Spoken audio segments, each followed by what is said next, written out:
पाद्यात्म्यं स्नानं पुनराचमनानितं पंचामृत स्नानं समर्पयामि श्री शालिग्राम देवताभ्यां स्नानं समर्पयामि।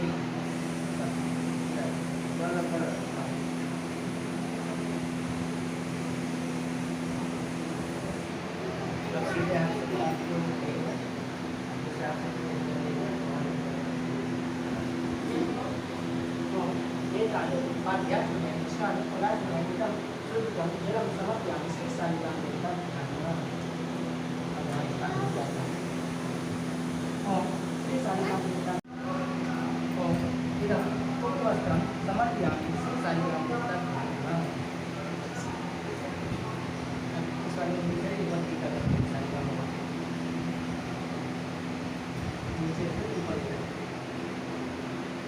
इदं देवतां समर्पयामि श्री शालिग्राम देवताभ्यां। भवानी का ध्यान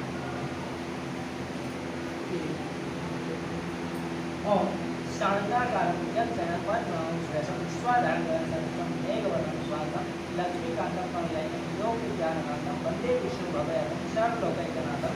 इदं ध्यानपुष्पं समर्पयामि श्री शालिग्राम देवताभ्यां।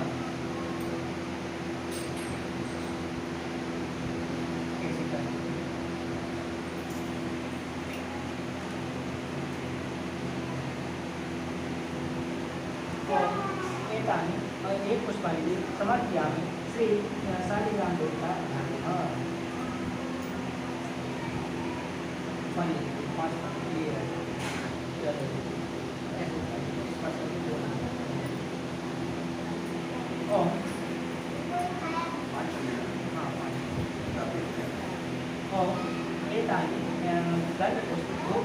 तांबूल जथाभाव नानाविधे नैवेद्यानि पंचफलं समर्पयामि श्री शालिग्राम देवताभ्यां।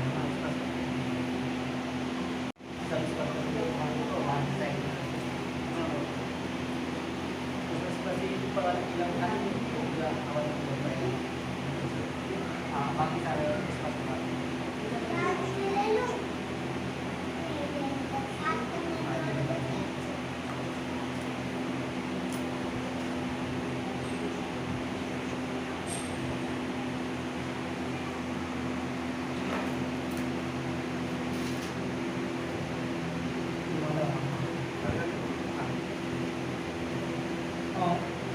शालिग्राम देवताभ्यां पुष्पाल्याय समर्पयामि। इदं पुष्पाल्याय समर्पयामि श्री शालिग्राम देवताभ्यां श्री शालिग्राम देवताभ्यां।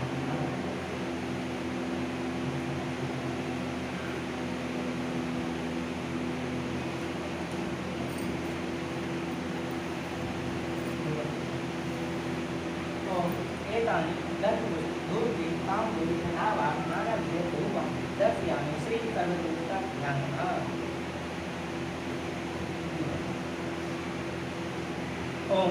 एतानि धूपी तांबूल जथाभाव नानाविधे धूपं दर्शयामि श्री सर्वदेवताभ्यां।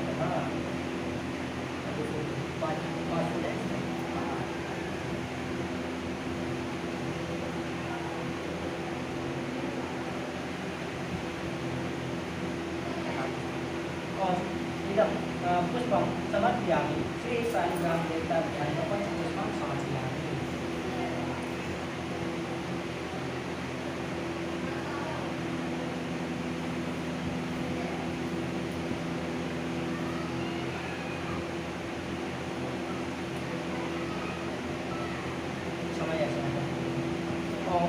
आवं जाना जानामि न जानामि च विषयं पूजा चैत्र जानामि क्षमयतां परमेश्वर यावत् पुण्यं स्वामी तावत् समयति योगवज्रं ध्यान पुष्पं समर्पयामि श्री शालिग्राम देवताभ्यां।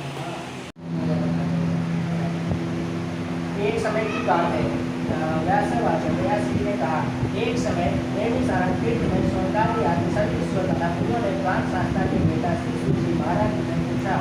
ईश्वर ने कहा, हे महामुनि, किस व्रत अथवा तपस्या से मनवांछित फल प्राप्त होता है उसे हम सब सुनना चाहते हैं, आप कहें।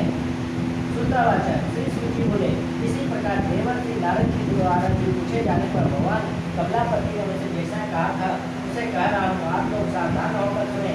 एक समय योगी नारद जी लोगों की कल्याण की कामना से विविध लोकों में भ्रमण करते हुए मृत्यु लोक में आए और यहाँ उन्होंने अपने कर्म फल के अनुसार नाना युगों में उत्पन्न सभी प्राणों के अनेक प्रकार के कलेश दुख भोगते हुए देखा तथा किस उपाय से इनके दुखों का सुनिश्चित रूप से नाश हो सकता है ऐसा मन में विचार करते हुए विष्णु लोक को गए।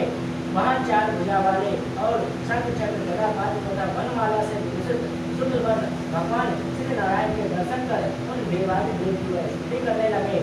नारदवाचक नारद जी बोले, हे वाणी और मन से बड़े स्वरूप वाले अनंत शक्ति संपन्न आदि मत और अंत से रहित निर्गुण और सकल कल्याणमय गुण गणों से संपन्न स्थावर जगन्मात्मक निखिल सृष्टि पंचक कारक भूते तथा भक्तों की पीड़ा नष्ट करने वाले परमात्मा आपको नमस्कार है। स्तुति सुनने के अनंतर भगवान विष्णु ने नारद जी से कहा, श्री भगवान वाचक श्री भगवान ने कहा, महाभाग आप किस प्रयोजन से यहाँ आए हैं, आपके मन में क्या है कहिए, वह सब कुछ मैं आपको बतलाऊंगा। नारदवाचक नारद जी बोले, भगवान मृत्यु लोक में अपने पाप कर्मों द्वारा विभिन्न योनियों में उत्पन्न सभी लोग बहुत प्रकार के कलेशों से दुखी हो रहे हैं। हे नाथ, इस लघु उपाय से उनके कष्टों का निवारण हो सकेगा? यदि आपकी मेरे ऊपर कृपा हो तो वैसा मैं सुनना चाहता हूँ, उसे बतलाइए। श्री भगवान वाचक श्री भगवान ने कहा, हे बस संसार के ऊपर अनुग्रह करने की इच्छा से आपने बहुत अच्छी उत्तम बात पूछी है। इस बात के करने से प्राणी मोह से मुक्त हो जाता है, उसे आपको बताता हूँ, सुने। हे बस स्वर्ग और मृत्यु लोक में दुर्लभ भगवान श्री सत्यनारायण का एक महान पुण्य पर व्रत है। आपके स्नेह के कारण इस समय में उसे कह रहा हूँ। अच्छी प्रकार की विधान से भगवान श्री सत्यनारायण का व्रत करके मनुष्य शीघ्र ही सुख प्राप्त कर लोक में मोक्ष को प्राप्त कर सकता है। भगवान की ऐसी वाणी सुनकर नारद मुनि ने कहा, नारदवाचक नारद जी बोले, प्रभु इस व्रत को करने का फल क्या है, इसका विधान क्या है, इस व्रत को किसने किया और कब इसे करना चाहिए, ऐसा विस्तार पूर्वक बतलाइए। श्री भगवान वाचक श्री भगवान ने कहा, यह सत्यनारायण व्रत दुख शोक आदि का स्मरण करने वाला, धन धन्यादि की वृद्धि करने वाला, सौभाग्य और संतान देने वाला तथा सर्वत्र विजय प्रदान करने वाला है। इस किसी भी भक्ति और श्रद्धा से समृद्ध होकर मनुष्य ब्राह्मण और बंधु बांधवों के साथ धर्म में तत्पर होकर श्यामकाल भगवान श्री सत्यनारायण की पूजा करे। नैवेद्य के रूप में उसक कोटि भोजन पदार्थ को सोया मात्रा में भक्ति पूर्वक अर्पित करना चाहिए। केले का फल, घी, दूध, गेहूं का चूर्ण अथवा गेहूं के चूर्ण के अभाव में सारी चावल का चूर्ण, शक्कर या गुड़ यह सब भक्ष्य सामग्री सोया मात्रा में एकत्रित कर निवेदित करना चाहिए। बंधु बांधवों के साथ श्री सत्यनारायण भगवान की कथा सुनकर ब्राह्मण को दक्षिणा देनी चाहिए। तदनंतर बंधु बांधवों के साथ ब्राह्मण को भोजन कराना चाहिए। भक्ति पूर्वक प्रसाद ग्रहण करके नित्य गीत आदि का आयोजन करना चाहिए। तदनंतर भगवान श्री सत्यनारायण का स्मरण करते हुए अपने घर जाना चाहिए। ऐसा करने से मनुष्य की अभिलाषा अवश्य पूर्ण होती है। विशेष रूप से कलयुग में पृथ्वी लोक में सबसे छोटा सा उपाय है।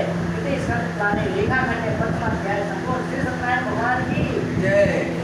ओम जय लक्ष्मी रमणा स्वामी जय लक्ष्मी रमणा सत्यनारायण स्वामी जनपातक हरना।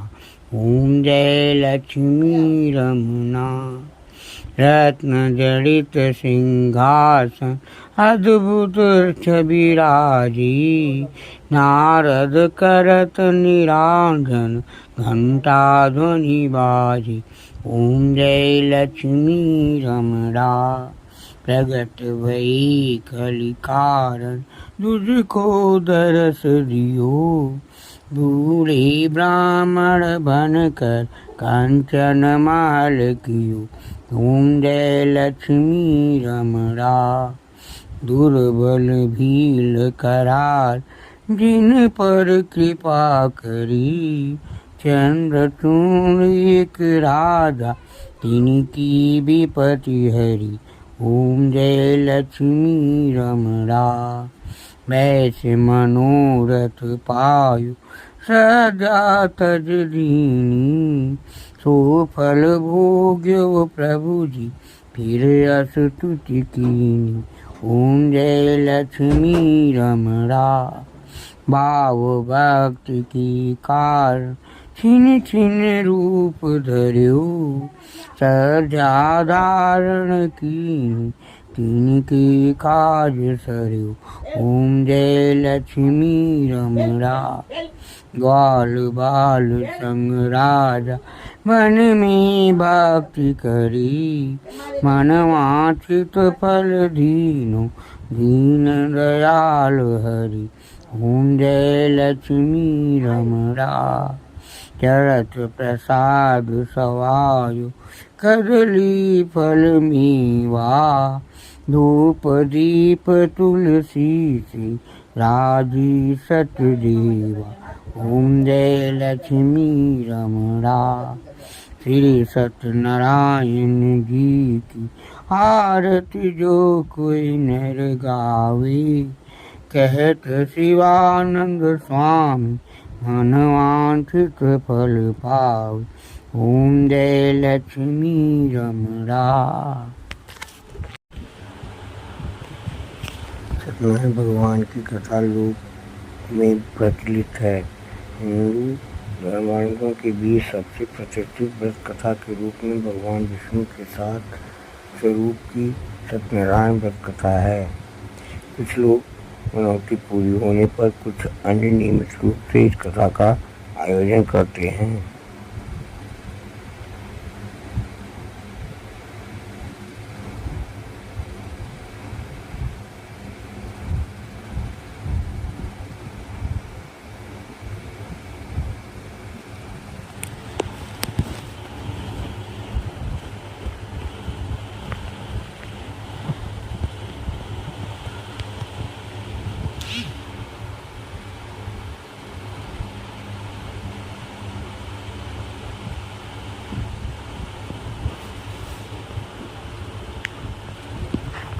सत्यनारायण व्रत कथा हिंदी पंचांग के अनुसार हर महीने की पूर्णिमा को किया जाता है। श्री सत्यनारायण व्रत की कथा को सुनने का फल हजारों सालों तक किए गए यज्ञ के बराबर माना जाता है। किसी भी शुभ कार्य या मनोकामना पूरी करने हेतु विधि विधान से सत्यनारायण भगवान की पूजा एवं कथा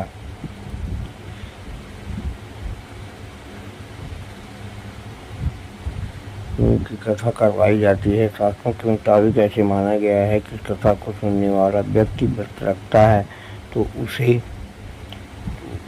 जीवन के दुखों को श्रीहरि विष्णु खुद ही हर लेते हैं। स्कंद पुराण के अनुसार भगवान सत्यनारायण श्रीहरि विष्णु का ही दूसरा रूप है। इस कथा की महिमा को भगवान सत्यनारायण ने अपने मुख से देवर्षि नारद को बताया और सुनाया था।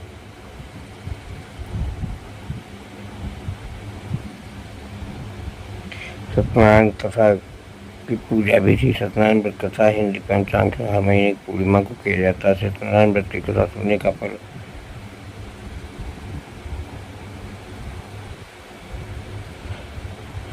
सत्यनारायण कथा की पूजा सामग्री 4 ग्राम जी की मूर्ति, काला तिल, कलश, गंगाजल, गरी, गोला, रोली, मूली, इलायची, कमल गट्ठा, चावल, दूर्बा, पंचमेवा, पीली सरसों, पतासा, बेलगिरी, लाल चंदन, सिंदूर, शहद, लौंग, सुपारी, कपूर, हल्दी, आम के पत्ते, ऋतुफल, कपड़ा, तुलसी दल, चौकी,